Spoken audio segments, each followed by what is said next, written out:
It's a typical Tuesday morning in Mexico City, and parents drop their children off at school.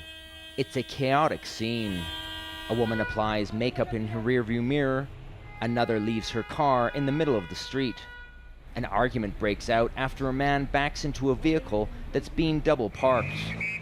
Mexico City is one of the world's most populated metropolises. Every day, more than 5 million vehicles clog its streets. Road accidents are common. More than 1,000 people die in crashes every year.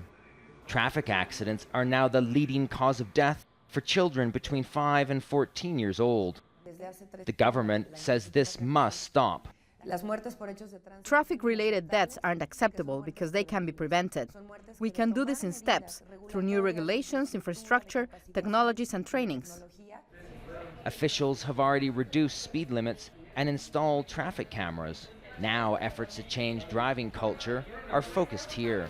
This is one of the government offices in Mexico City where people come to get their driver's licenses, or maybe I should say where people come to buy their licenses, because all you need to bring here is a piece of government ID, a utility bill, and pay the equivalent of $40, and within 5 minutes you're walking out with a license to drive.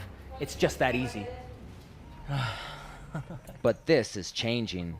Starting in 2018, drivers will have to take driving courses run by internationally accredited schools before applying for a license. It's a big change, but one that many residents say is necessary. I still feel a little bit nervous, even though I try to control it. But I feel a lot safer by taking this course. It will help me avoid getting into accidents.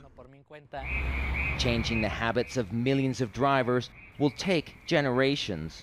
But in one of the world's biggest cities, the cost of doing nothing is simply too high. David Mercer, Al Jazeera, Mexico City.